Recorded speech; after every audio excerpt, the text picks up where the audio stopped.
So nice to meet you. Good to see you. Familiar face. Good to be here. It's funny, I've seen you so often over the years, and you always look either like really happy and like you're having fun, or angry. Where are you now? Well, I'm happy right now, but it depends on your questions. I could get angry. I mean, depends on what you want. There was a news conference just this afternoon, the White House. The Chief of Staff, John Kelly, gave a pretty unprecedented news conference saying, you guys, you media, you're misreporting. All of these rumors are crazy. The White House is not unraveling. Pretty unprecedented for him to do something like that. I think it illustrates the sickness of Washington, that this is an administration which is disgusted with the pathological need of the elite media to pick and pick and pick and try to find every possible trivial thing to write about. I think these are senior guys. I mean, John Kelly's a 4-star Marine. Jim Mattis is a 4-star Marine. Tillerson was head of one of the largest companies in the world. But he's been quoted as calling Trump a moron. And so they find themselves dealing with reporters who are idiots. And the reporters trivialize the news. But Tillerson hasn't denied calling him a moron. But it doesn't matter. If he's a moron? No, he's not a moron. That's a different question. My point is, they have a chance to say, let's talk about policy with Korea, let's talk about policy with NAFTA, let's talk about policy with Russia. Oh, could we possibly gossip? Because we love gossip, and we hate having to deal with substance because it is so hard to understand. But it's more than just gossip. It's turning the Washington Press Corps into a bunch of juveniles who run around gossiping with each other as though they were 7th graders at the cafeteria. But it is more than just gossip. Bob Corker, he's a very senior Republican. He's chair of the Senate Foreign Relations Committee. He's on the record. You can hear him on tape basically saying that the efforts to contain Trump are not working and that he is recklessly steering America towards a World War III. That's not gossip. No, that's a legitimate, serious question to talk about, although my hunch is in the next 2 weeks that Bob Corker and President Trump are going to make up and work together. What about World War III? I mean, does he need containment? Well, hopefully we're not going to have one. But what do you think? I mean, are you, in your book, you're talking about how the world is in a very dangerous place right now. I think we're in the greatest danger we've been in since the Cuban Missile Crisis. And I think it's a result of failure that goes back at least to the Clinton administration, in which the Clinton administration, the Bush administration, and the Obama administration failed totally to in any way affect the North Koreans. And the North Koreans have methodically developed a capacity to potentially destroy an American city. And are the tweets by the president making things better? Some make them better, some make them worse. I think that 20% or certainly 10% fewer tweets would be better. Like the Rocket Man. You didn't like the Rocket Man? Well, I think the Rocket Man is his way of trying to get the attention of Kim Jong-un and belittle him and shrink him. And it's worked in a lot of other cases. I mean, Trump's a very effective guy at branding people. You were a very early supporter of Donald Trump. Is this what you expected? In some ways, yes. In some ways, no. But part of my calculus early on was that Trump was the only person with the sheer force to defeat Hillary. And I thought that Hillary Clinton would be such a total disaster as president, that Trump was a better gamble for America's future, even though he was unknown and even though he'd never held public office. And was that gamble a good one? Yes. Really? No question in my mind. Just take the court. And again, I'm a conservative. Just take the courts. Look at who Trump is appointing to the court. Look at who Hillary would have appointed to the court. But there's not much else to point to in terms of accomplishments. Look at deregulation. The first president maybe in American history where you'll actually have fewer pages of regulation, I think, next year than you had this year.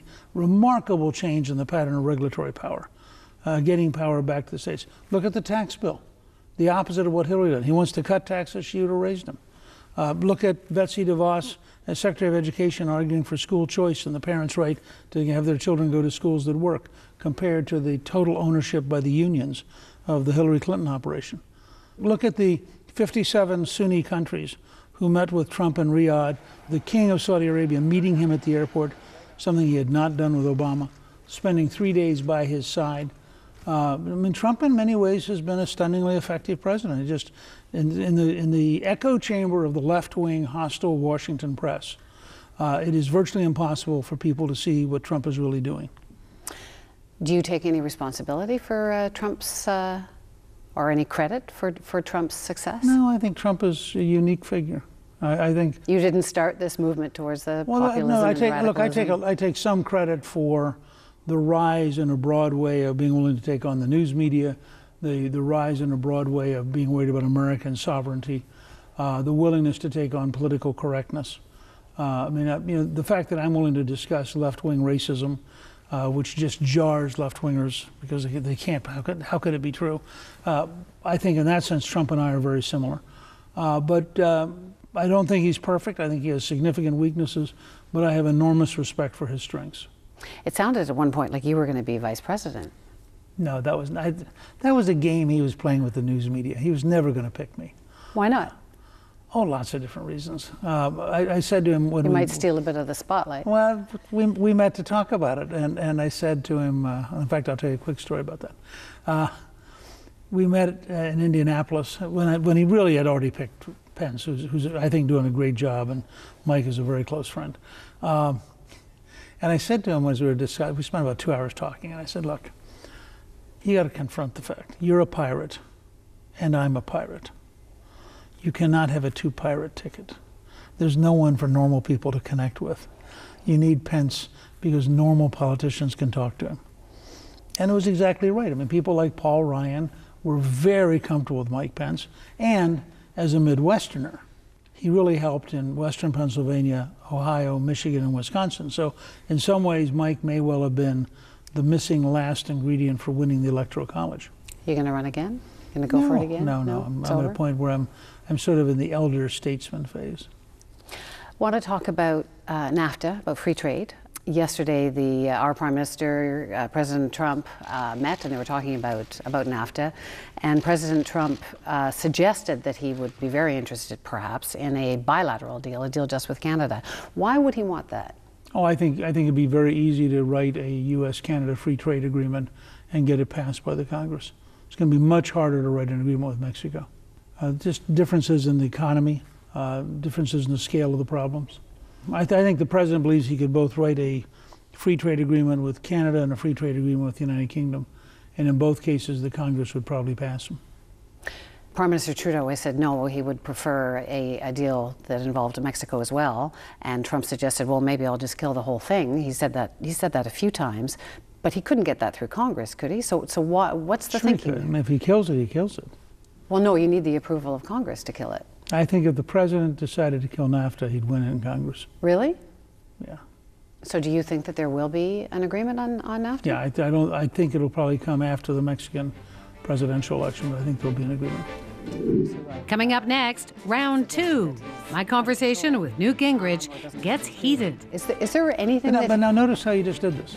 Yeah. You take a quote which Tillerson denied happened. No, he didn't deny it. He has not denied calling him a moron. There are a number of Republicans in Congress who won't forward his agenda. There are people like Corker and perhaps Tillerson and others who have suggested that he's out of control or doesn't know what he's doing. Is there anything But now notice how you just did this. Okay. Yeah. You take a quote which Tillerson denied happened. No, he didn't deny it. He has not denied calling him a moron. But he said quite clearly that he's happy to serve the president. Yes. Period. All right. And now it begins to be a whole thing. The fact is Corker has voted with Trump on health care, for example.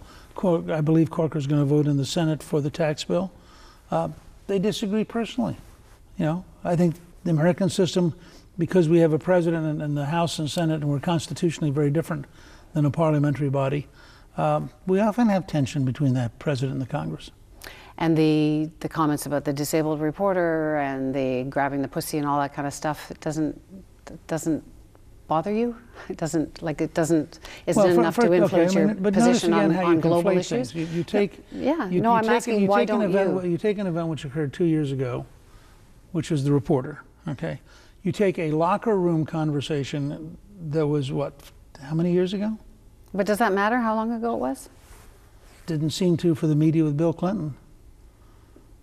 I mean, if you're a liberal, but I guess it's just the balance, right? It's between all of these things that he's said that have been objectionable. My point is, if you wanted to go around the planet and find every male who's ever said something stupid about women, what would you guess your luck would be? Well, Harvey Weinstein's in a lot of trouble right now. But Donald Trump is Harvey Weinstein. Notice how you go from a guy having a stupid conversation, which he had, and he admitted he had, to a guy who is a total predator, and you compare the two, that would never happen with a liberal. Well, there was lots of talk about Bill Clinton's behavior. None of which you had sought to see him impeached. mostly on the right. Well, in fact, the impeachment was over perjury, which is a legal problem. Right. He committed He committed a felony. About Monica Lewinsky. Right, and he lost his law license. Couldn't practice law in Arkansas when he left the presidency.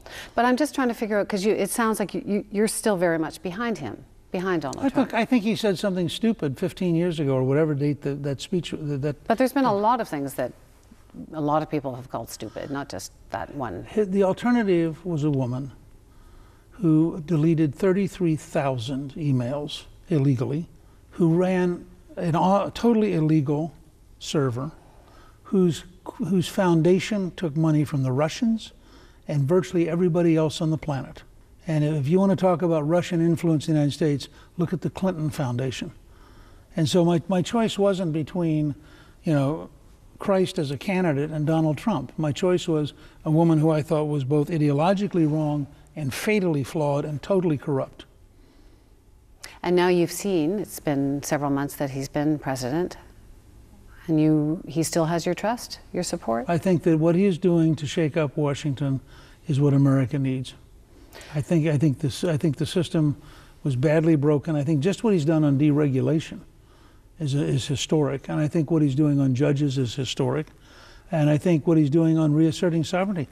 I wish that intellectual liberals would read his UN speech and realize how serious a speech it is. It's a very clear reassertion that sovereignty is at the center of the international order, not some kind of globalism. And it's a dramatic contrast to the Obama, John Kerry, Hillary Clinton worldview. So America, the world is in a better position because of him now? I think America's in a better position. And the world? I think the world has a problem, because I think the world was used to the United States being a sucker, and the world was used to the United States having bad deals and bad agreements. And it's like the Europeans who have spent 2 generations relying on the American military without paying their dues. All of a sudden you have a president who says, you really ought to pay your dues. Well, if you're the guys who got away for 2 generations without having to pay, you're going, wow, this is really mean. Well, I don't think it's unfair to say to the Germans and the French and others, you have to be part of help. NATO has to be a team effort. It can't just be the United States. Thank you for talking to me. Thank you.